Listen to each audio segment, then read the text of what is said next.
I'm Amber Davies and welcome to Call to Stage. This is the space where musical theatre takes centre stage. From unforgettable backstage stories with incredible special guests to insights from my life and my theatre journey. We're leaving it all on the mic every single week, so let's jump in.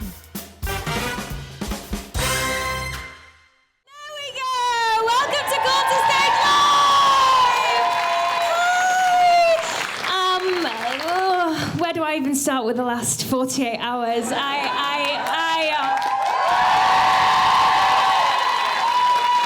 Honestly, I can't believe I've got a heel on because you should see the backs of my feet. And also, Legally Blonde! What the hell? It has been a week, but honestly, I feel so chilled and relaxed. If I could do last night, we can do today together. We have an incredible show lined up for you, so let's get started. Our first guest hails from the county of Durham, and she was the highest placed female contestant on Pop Idol back in 2001. It's the incredible Zoe Birkett!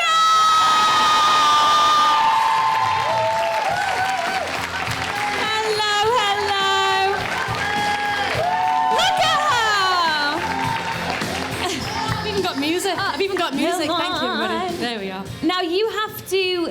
Firstly, thank you for being here. Thank you for having me. Zoe, before we go any further, are you all right? I'm fine. What day is it? Bless her, eh? How amazing did she do last night? Honestly, I feel like we should be doing this the other way around. I should be chatting to you, checking that you're all right. And are you okay? First thing I want to ask, have you got any pre-show quirky rituals? Oh. Well, I'm quite anal before I go on stage. Like, okay. A lot of people know this about me. I like to get to the theatre at like 4:30. Okay. I know. Okay. I'm an early bird. Never Lots be of me. people get there for warm up at like 6 or 6:30. I'm there at least 2 hours before. My lead up from the half is always I find quite intense, and I like to be alone. Yeah. So whenever I want to see someone, come to me at 5 o'clock. We'll have a catch up. We'll have a cup of tea. Yeah. I'll have my dinner. I'm chilled. I'll FaceTime family. I'll say hello. I'll do some socials. I'll go on TikTok Live. That's my chance to just have a bit there before work. Yeah. Do me warm up, which I take stupidly. Don't come and speak to me. I'm in the wings by myself in warm up. Oh really? Yeah, I don't do the thing in there. I'm in the wings. Oh, so you don't join the... Yeah, I skip by myself. I do my own warm up. I'm doing like press ups and stuff, and just getting myself fit and warm because I've got a hip replacement. Oh, have you? Yeah, did you not know that, babe? I didn't know that. I've got a full on hip replacement. Oh my gosh, so, Zoe. Yeah, I can't be doing the fat spins and all them type of stretches. I need to be like fully warm. Okay. So I usually take myself off to the side. And then once it gets to around 7:50, I like to be fully ready, made up, wigs and clothed by the 15. Okay. Always ready by the 15. And that's when I will usually sing the first song that I will sing. So if it's Tina, I will sing the first song. If it's Whitney, I will quickly sing Queen of the Night. I'll always sing the first song just to make sure that I'm in pitch, I'm there, I know what I'm doing, and then I'll always ring my daughter to say goodnight before 7:30. So from like 7:15, 7 to 7:30, I'm like by myself. Can I just have a round of applause? What an amazing working mother. You know? You're a super woman. Thank you. Wow. Listen, there's a lot of us. There's a lot of working parents in theatre, and it's a really, really hard juggle. Whether you're a female or a male. I've got a friend who's in Moulin Rouge, and he's a working father with 2 children, and he travels back to Wales every Saturday night and then comes back on a Monday. So it's there's a lot of working parents out there in theatre. Let's talk about Tina. Go on. Wow. Where did this come into the inbox? Had you been in for it before? Like you Never. were put, like if there was a role written for you, it's this one, you know? Yeah, I feel so. I mean, it happened very quickly, very fast. I was in The Witches at the time at the National Theatre, and I'd been offered another show. I'd been offered burlesque. Oh, wow. Yes, I'd been offered to play Tess in burlesque. Okay. The deal was getting done, everything was happy. They were not happy that I pulled out, that was for sure. I can tell you that. But I basically got an email, and I'd been trying, it's the truth, to get an audition for Tina for the last 6 years. So it's been 7 years, but for the last 6 years, I was like, can I just get in the room for Tina? I know that I could do this. Yeah. But either the girls were staying on or they'd found somebody else. Just never was in the room. And then an email came through saying, is Zoe available to come and do an audition? And I was like, yeah, I'm here. I've been here for 6 years. I'm desperate to come in. And I went and I did one audition, and it was like an intensive workshop. It was like 4 hours long. Okay. And I came out of that audition, and I sat on the floor in the toilets, like getting out of my stuff, and I sat there for ages being like, what the was that? Because it was so intense, and I was like, I don't even know whether I can do this, like physically, vocally, emotionally. It was a really intense audition. But because I'd already said yes to burlesque, we'd said, we need an answer today or tomorrow. Oh, wow. Because it's like, honestly, I was literally about to sign for burlesque. And so Tina came back and they sent the most beautiful email. They just said, they were like, wow, we would love to offer the role straight away as Tina. Wow. Like, yeah. After a 4-hour intense audition, I mean, that is unheard of a little bit. Yeah, I've never ever had one like that. But I think because it's not just about the dancing or can you sing it, you have to be emotionally invested when you're playing something like Tina as well. So they wanted to know as an actress where I could go, physically where I could go, vocally where I could go, because you're not just singing, you're also screaming at your top end as well. So a lot of it was repetition for that 4 hours. It was like, we're going to sing River Deep Mountain High, okay, but then can you scream really hard at the end? And I was like, okay, try it. Like, okay, let's do it again. And I was like, again? They're like, yep. And it's just to see what you're like as a vocalist, if your voice can actually hack it up there for that period of time. Sustain it. To sustain, yeah. Do you think it's absolutely necessary to share that role with somebody else? 1,000,000%. Yeah.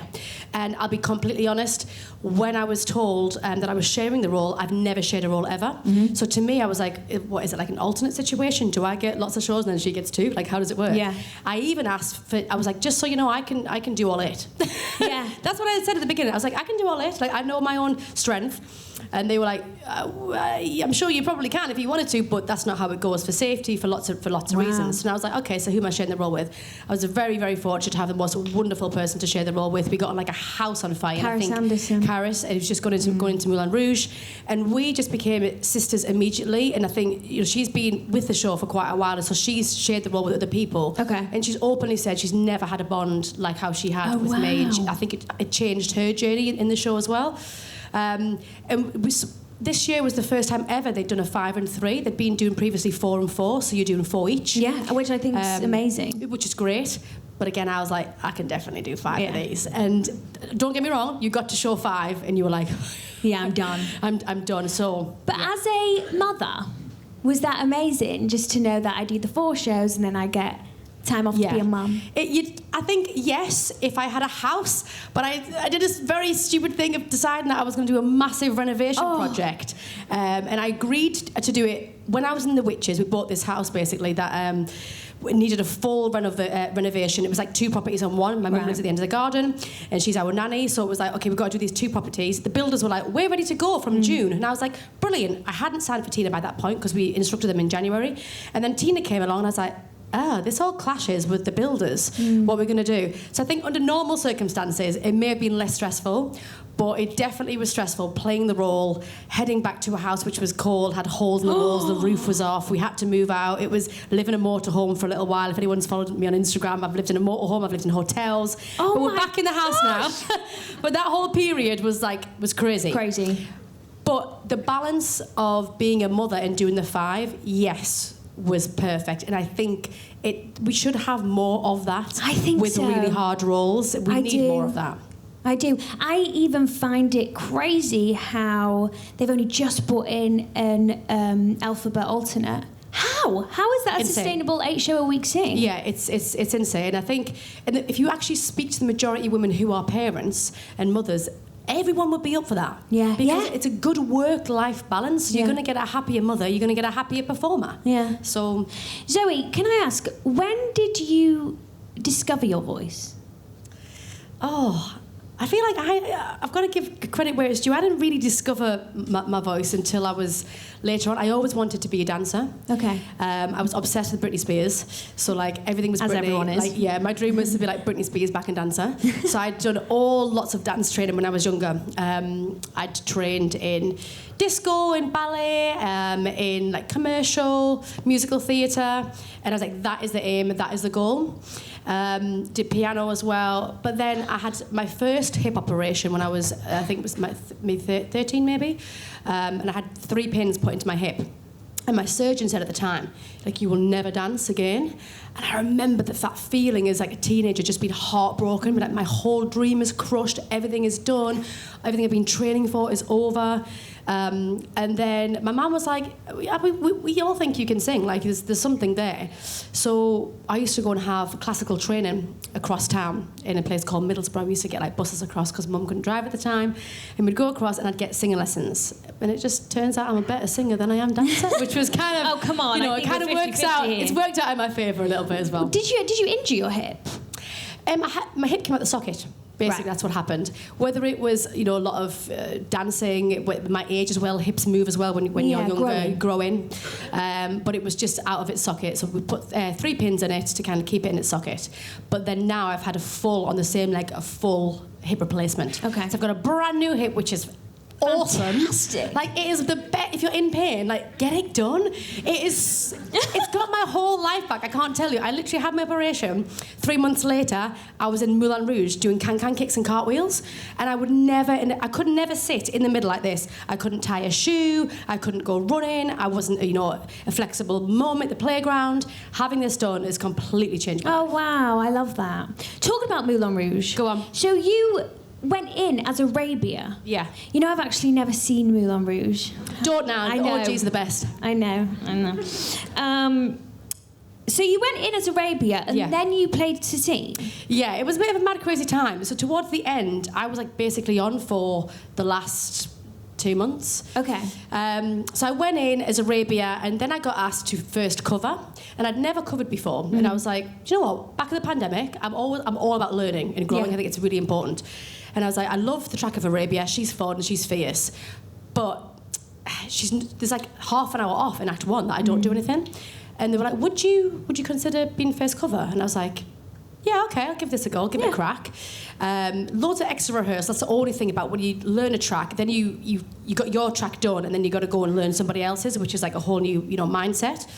And then so like the first 8 months, I had like selected dates, handful of dates. But then towards the end, I was just on all the time.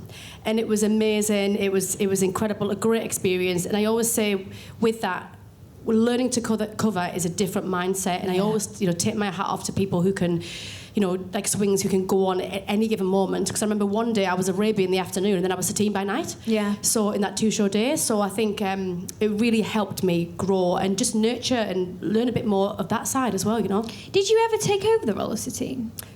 No, but I got asked to go back. Okay. Of course you did. Of course you did. And I said no. Let's talk about Pop Idol. Go on. You were 16. Yeah. Crazy. So you were the highest placed female in the show. Mm-hmm. Did anybody here watch Zoe on Pop Idol? The Will Young year? Well, someone said Gareth Gates. Gareth Gates. Yeah. It was like an iconic time of life, wasn't it? It actually was. It was. Like, people had Pop Idol parties and everything. It was it was full on. Well, my mum actually told me this morning that she brought me and my sister to watch you guys on the tour, and I actually saw you at the MEN. Did you? Yay! Mum, how old was I?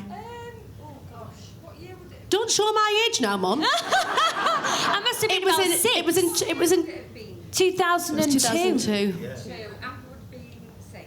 I was 6. And now look at us. Great. Oh my gosh, what is life? Please, that experience. Was it a whirlwind? It was crazy. It was mad, but I'm always thankful that I did it when I did it, because being 16 and being in that type of bubble, and you got to remember back then there was not much internet really. There wasn't social media for a start. No. Period. There wasn't. So to a degree, I was protected. I've got lots of friends now who've done reality TV where obviously I still got followed, but people weren't going, yeah, you sing rubbish on the sides and online. We didn't have that. So I would go out, sing a song, the end. Yeah. And I was healthy. It was healthy. And maybe if someone didn't like it, no one really told me to my face. People weren't horrible to me. People weren't saying things online. Maybe the paparazzi, but because of my age, I was protected from any of that. I didn't see any of that at all. Okay. But it was wild, and it completely changed my life. I mean, literally, paparazzi were outside of our house. I was followed down Oxford Street. It was mad, but it was the most incredible experience.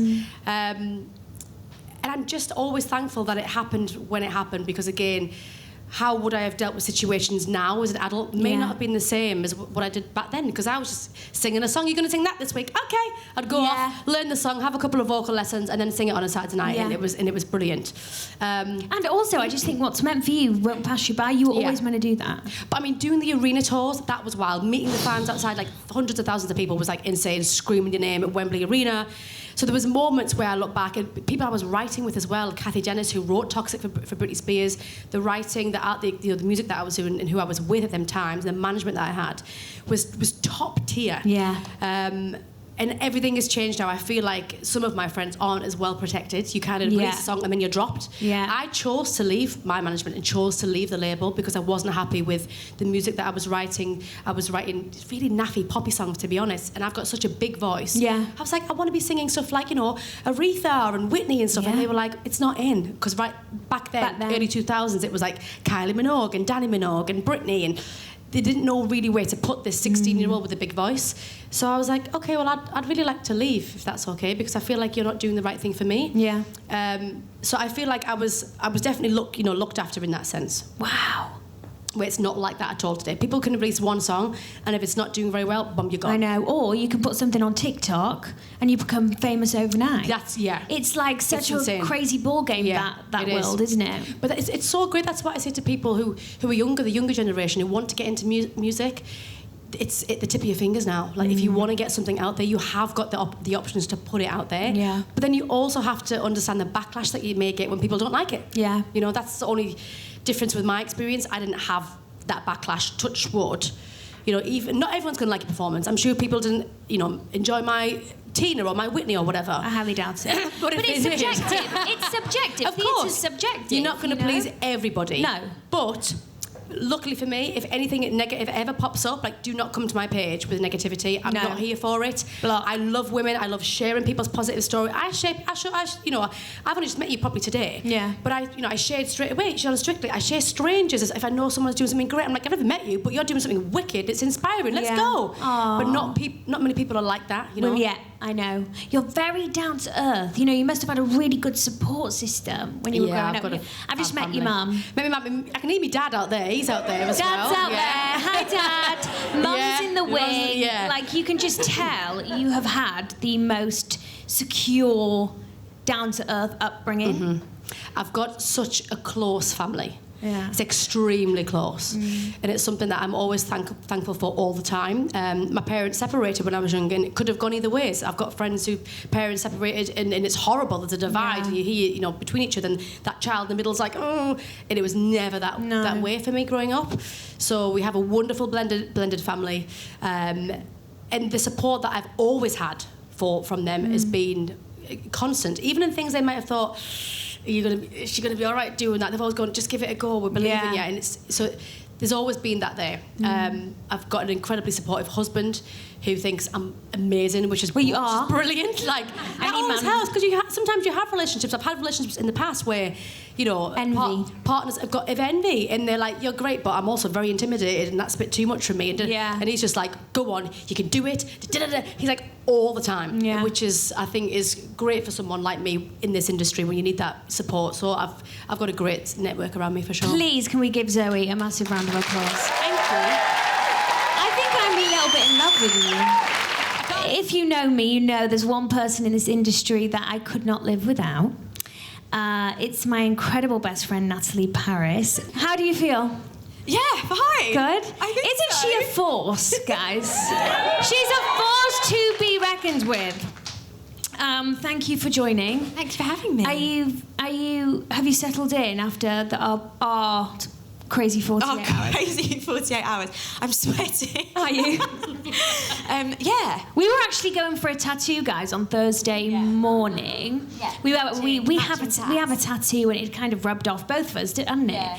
And we went on Thursday morning, and I was kind of pacing up and down the street on the phone to my agent because the whole Strictly thing was happening. And you should have seen her face when I told her. The best news literally ever. I mean, I actually can't believe it. I know. And amazing. Do you know what? Just looking at Zoe now, would you ever do Strictly? Yes. See you next year. See you next year. Do you know what? I'd love to do something like that. That's a bit of a challenge, whether it's Strictly or The Survivors, because of my hip replacement, and I love a challenge. Yeah. I'm like, yeah, I need something else to push my body further. Yeah.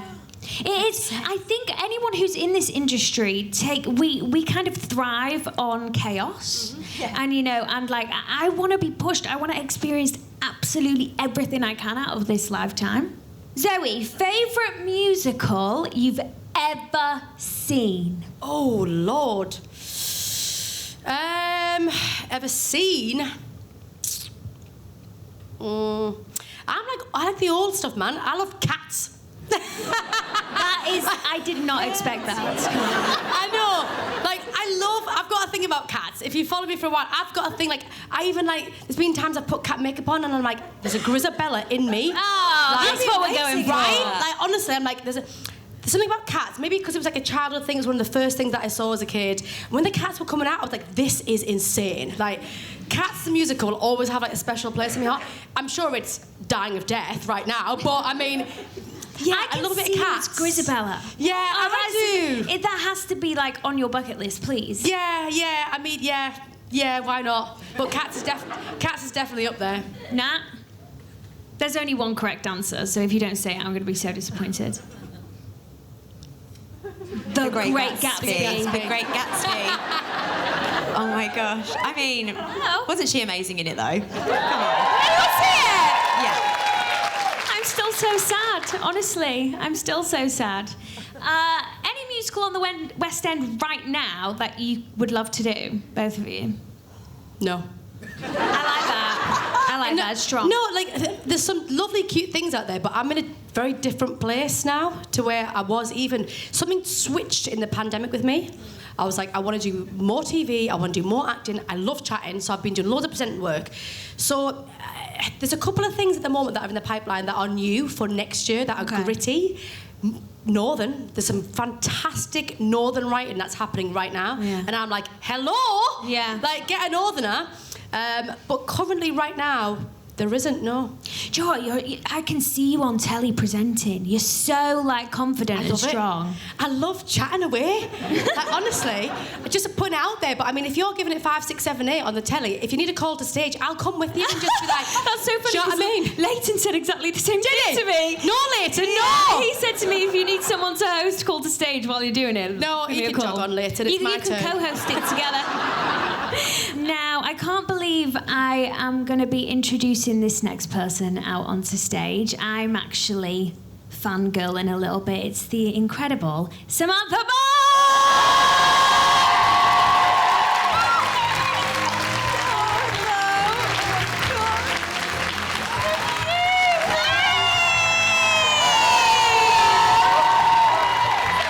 I haven't seen Sam yet. Welcome. You've been busy. I know.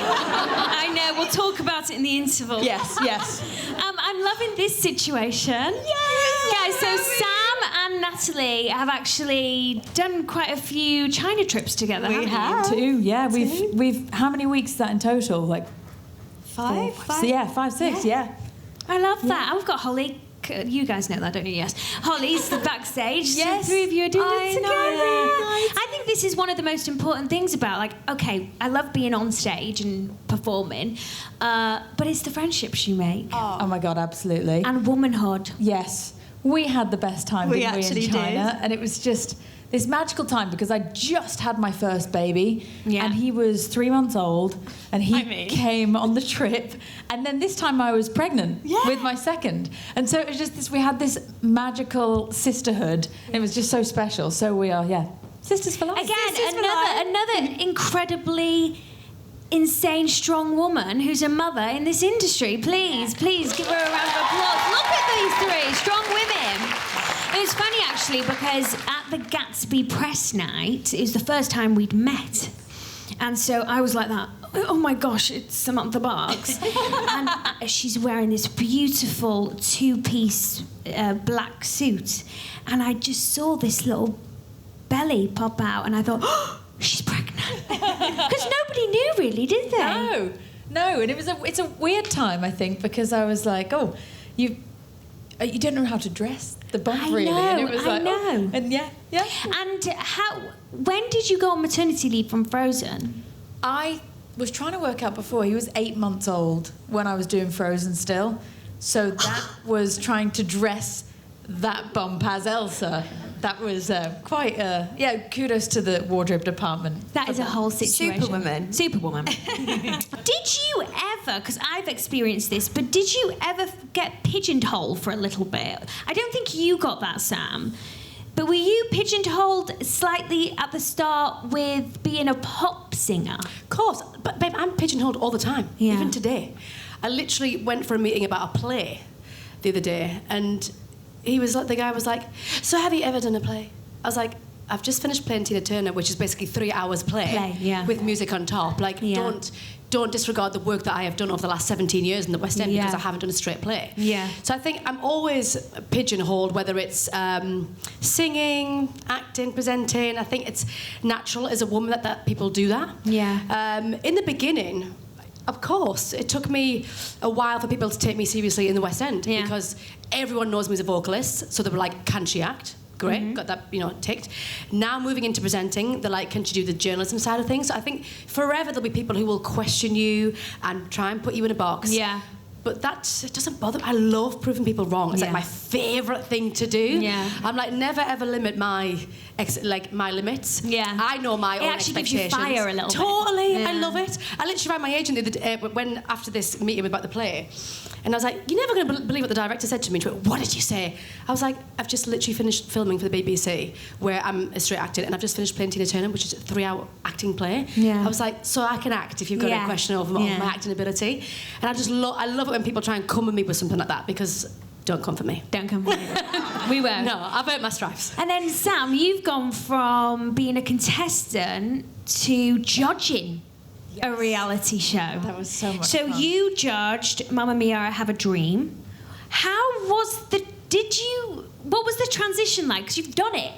Yeah, it was really interesting because I felt the responsibility so hard, because I remember every feeling that they were going through, and I was just looking at them. It's like their whole career is there in front of them. But I would be backstage with them saying, it doesn't matter if you don't win. Like, I didn't win. Yeah. It's just about opening a door, maybe getting an audition or anything like that. But it made me feel so protective of them and proud of them. And yeah, it was really nice to get to see the other side, and so nice to not be the one being judged, because that's really, really scary. I know. So yeah. Did you feel a lot of pressure to get it right? You were you were the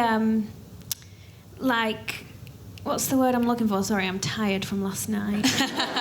Surely you can't be tired. You haven't done anything? I can't find the word, but I mean, they came to you for advice. Did you find that? I felt really I felt right for the job in the way that I felt I knew exactly what to say, and I knew exactly what to do, just because of being on the other side. I had such empathy, but also I wanted them to be great, because it's okay to get a little bit of feedback, because somebody is cheering you on and wanting you to go like this, instead of just tearing you apart. That's, there's no time for that. But, no.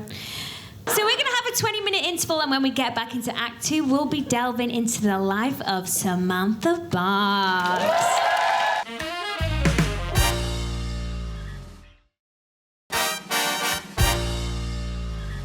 When did you discover your voice? Did you have, where did it come from? How did you find it? Well, it's really funny, because when I was in primary school, I loved singing, always just singing and dancing just for fun. And I remember we were singing in assembly, and we were singing hymns. And I was like, you see, I love to sing, I just can't sing. Okay. Because it's all kind of soprano-y head voice stuff, of which I don't really have one. So I was like, air, love it, air. And I was like, it's a shame. And really, for my whole childhood, I just never thought I was good at singing. I just loved it, singing and dancing. And it was only really when things like Wicked came out, I remember with the singing teacher, I was like, I really want to sing Defying Gravity. And he was like, I don't know if that's a good song to sing. I was like, let's do it. And it just that was what my voice did. And I was like, there are songs that I suit and songs that I don't suit. And that's why it's for anybody, if they're doubting themselves. It's like, find your own voice, find your own version, because it's not a one-size-fits-all kind of thing. Sorry, I've just thought of that. Do you think we'll ever see you painted green? I've just put 2 and 2 together there, and I've thought, why haven't we been given that yet? I don't think so, but I think it's weird because that show is so special to me and is the reason really that I'm doing musical theatre. But I think it just never, I think I was so young when it was first sort of happening. And then the sort of time had passed, but it's timing, isn't it? Yeah. And so I don't think so, but I am the #1 fan of the show. I love and my husband actually goes, "Are you listening to Defying Gravity again?" And I go, "But listen to her, she's amazing." And it's like always like Rachel Tucker and Lucy Jones, my friends who have done it, and I just sit there like, I'm so proud, and I'm just sobbing because it means so much to me. But I don't sit there and think, that should be me up there. I just sit back and I'm in awe of every alphabet ever. Yeah. Like, it's just amazing. I know. And then we have to talk about Elsa. Come on. Oh. So 3 years of Frozen. Yeah. You originated the role at the Drury Lane Theatre. Yes. How... and it was massive when it came, wasn't it? It was like the big new musical that's coming, Frozen. Well, it was crazy because I got it, and then I think we didn't open for 2 years because of COVID and everything like that. So by the time that we opened, it really was like the gates of Arendelle burst open, and we were all like, go! We were desperate to get on stage because we were all so excited about it. And as for anybody who performs during that time, it was just a really scary time, wasn't it? Of thinking that theatre may never happen again. Yeah. And it was really bizarre because you don't think of it as ever being taken away, and all of a sudden it nearly was taken away, and it meant that I'm always grateful for what I do, but my gratitude in that moment grew so much because I was like, it's everything. It's so amazing that we get to do musical theatre, and There's like a time in the industry where no one complained, which is unheard of. Because all anyone complains about is like everything. Yeah. The schedule. Yeah. And everyone was like skipping into work. I was like, I love this vibe. Like a matinee, like that, we get to do it twice today. Yeah, I love it. Day. I enjoy that, yeah. Like, in difficulty-wise, was she a hard track? Yes. Yeah. It is, because you think of Elsa and you think of Let It Go, and that's not for a long time. Really, Elsa is Conceal, Don't Feel, and everything is she's an anxious character.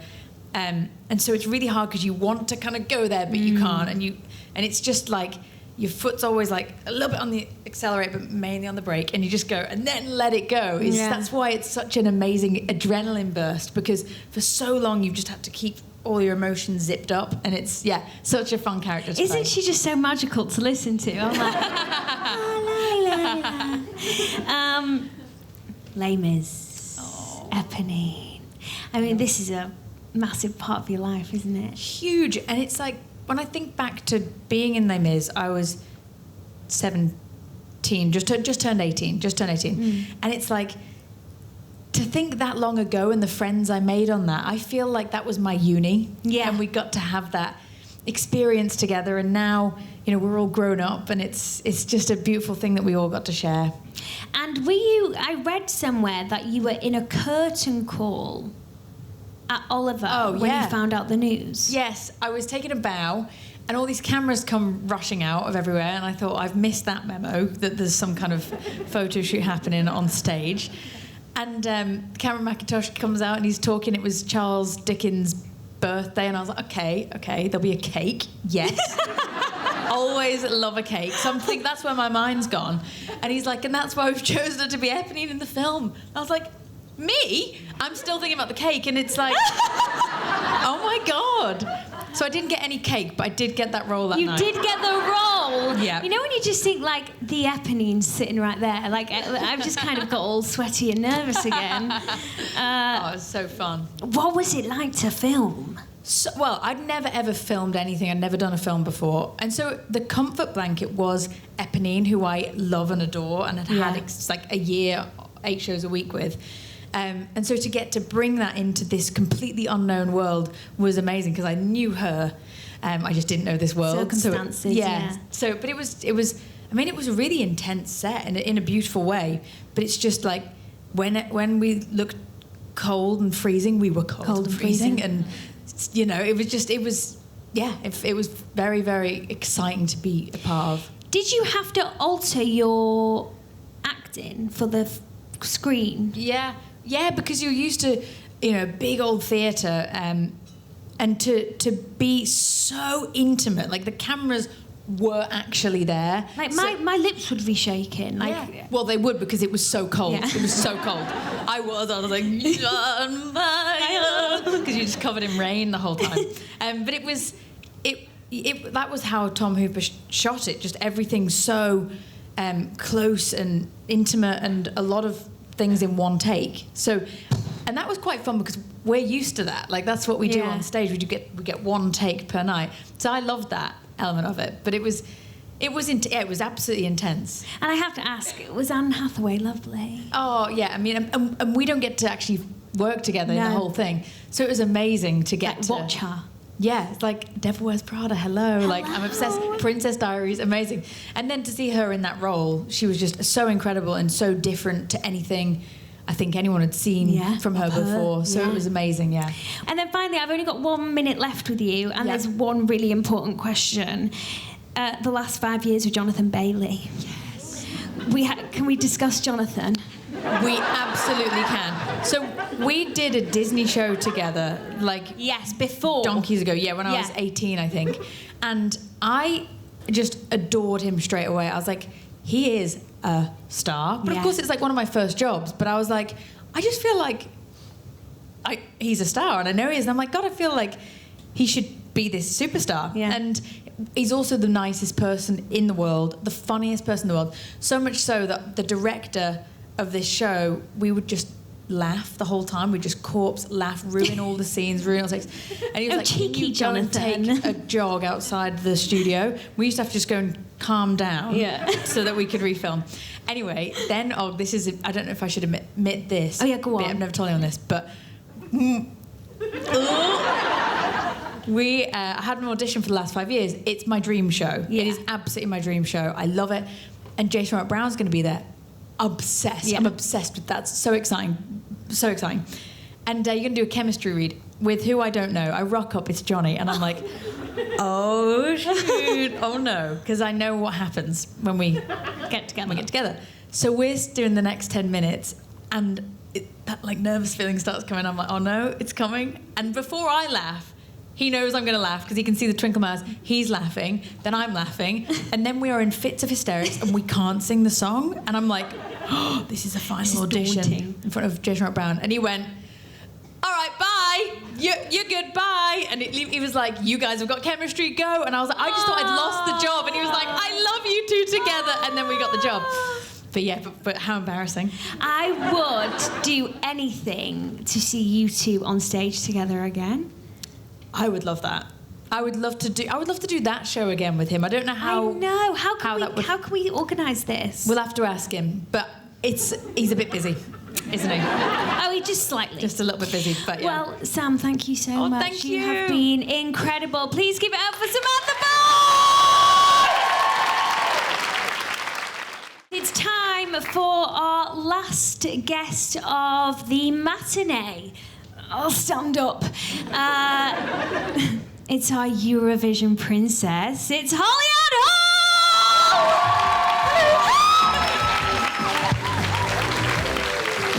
Look at her, she's so dinky. Happy, happy. Oh, you know it. You just said to me something upstairs, and I thought, I have to say it because it was so cute. You said, you don't know how to be by yourself, you miss your girls. I know, it's so weird. I spent my whole life being by myself, and now, obviously, quit my job to do the band, and now I'm like, what? Where I'm are by the myself, girls? and I feel like I don't know what I'm going to say. We really rely on each other. Have you got, you can do this in any situation, whether it's from your theatre or start that. Okay. Did you have any pre-show ritual for the Eurovision? The Eurovision was honestly, it was the best thing I've ever done in my life. Yeah. But it was the most pressure and stress and fear I've ever felt. And we basically, I'm sure everyone kind of does this, but we basically would all stand in the tightest little group ever, and we just go, love you, love you, love you, love you, love you, love you, love you, like on repeat. And we did the show like 8 times before the actual final. Oh. So we kind of, because they like to prep everyone, like you walk the same route, you sit in the same chairs, and it's really, really kind of regimented. But that was like the one thing where it was, because it's packed with so many people, it's the one thing where we had the Just 3 of you us 3. together, because it was so overwhelming. Oh my goodness. And you know, just before you were, I'm going well off script here. You know, just before you stepped out, like, can you describe that feeling, or were you just numb?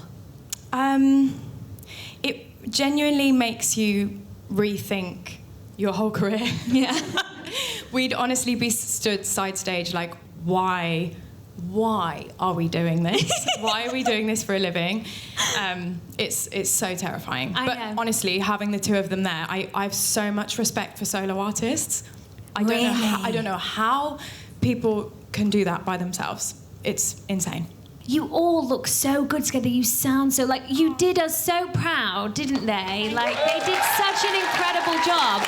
And the fact that, like, it was from your MT girlies, like, you know, we were all just like, the MT world was crashing out hard. It's very kind. So you met in sixth form, and then you went on to train.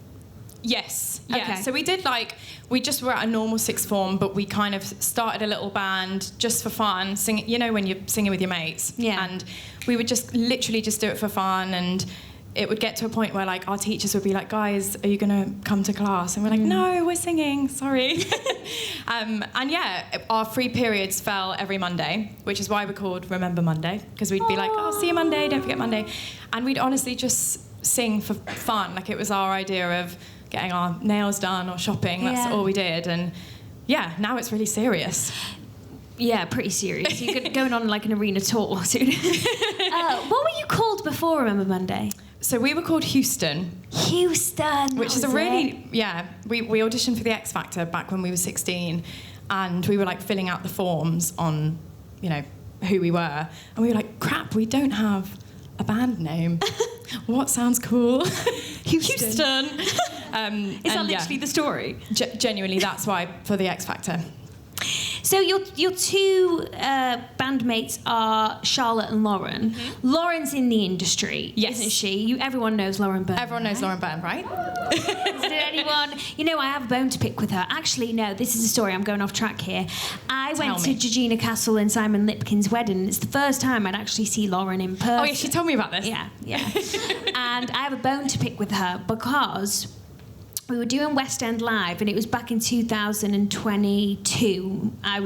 Ben and I were doing it with Back to the Future, and Lauren was before us in the slot, and she blew the house down. And I thought, how on earth am I supposed to follow that?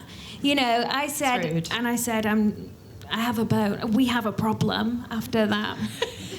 I'm sorry, you were also very, very good. What, me? Yes. I went wrong. So? I literally missed my opening cue. Perfect. When you graduated, were you like, okay, I want to give this a good go? Yes, yeah. So I was quite early into the industry because LSMT is only 1 year. Oh, wow. So, and I went when I was 18. So I was out in the world at 19. And I did a little show called Loserville at the Union Theatre. And the casting directors of Les Mise came to see it, and they were like, oh, do you want to audition for Eponine? And I was like, oh, okay, cool, yeah. And then did the audition, and then they said I'm more of a Cosette, and went on to the world tour, which I think is really similar to what your sister's doing at the minute. Yeah. And then went into town, and basically, I feel like I did the show for nearly 6 years. I've covered so many different parts. I've played Gavroche. Did you? Yeah. 9 times I had to strap my boobs. Well, so you have to elaborate on that whole situation. You can't tell us you played Gavroche and not give us a full detail. A full rundown. Yeah. So basically, I think they slowly started to realise that what the heck do they do if the little boy falls over or hurts himself or calls in sick or whatever. So they had me be like the emergency cover because they didn't ever have another boy in the building.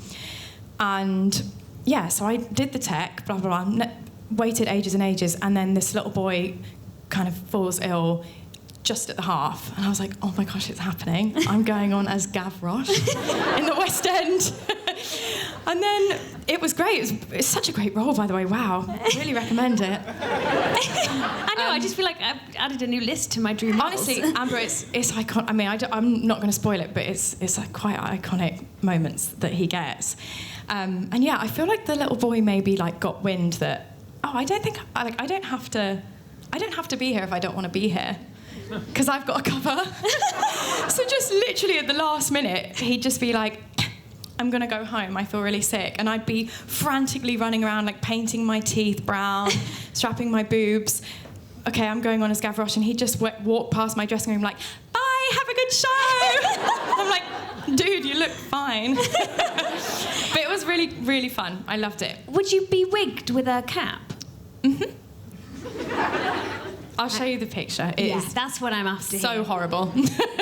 Wow. And the world tour, I think world tours are amazing because you're seeing the world and doing what you love. Honestly, that still I think is the best job I've ever done. It's exactly that. You travel the world and you get to do what you love. And there are places that you probably wouldn't get to. Like I would never have been able to go to the Philippines before or see those amazing places. So it was really, really amazing. Yeah. Right. We have to talk about something iconic.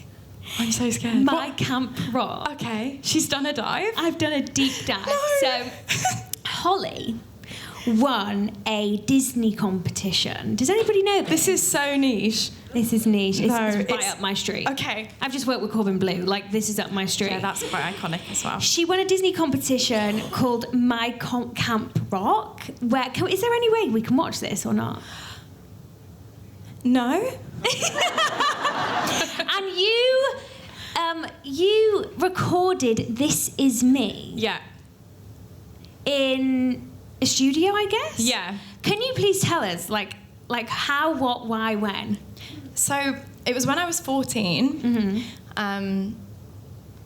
I basically auditioned. It was the kind of advertisement was to find the British version of Hannah Montana. Wow. Because our generation was like the Disney Channel girls, like Demi, Selena. All of those girls were the most iconic thing in the whole world. And yeah, they were doing this like big search to find the UK Hannah Montana, and I auditioned, and it was like this whole TV show finding them, and I won it, which was hilarious. But it's so funny because they like promised me this like dream of being Hannah Montana, and they dropped me almost immediately. Can you not get sued for that now? Well, I think I did the kind of contract with Disney that I was supposed to do, and it was so funny because I was like at school and I was like, bye guys, like it was nice knowing you, I'm about to be big, and then I was just back in maths. Like, it didn't work out. I'm back. It wasn't for me. Are you keeping the musical theatre door open? Yeah. You are? Yeah, I think so. I love it so much. Yeah. And yeah, I don't know how long we can. I don't know how long you can be in a girl band for. Like, we already feel kind of old being in a girl band. Like, we're competing with like Cat's Eye, who are so iconic. So yeah, I think I would love to go. Well, I feel like I can speak on behalf of everyone. You will always have us as a listener, because you girls are incredible. Thank you. That's great. Yeah.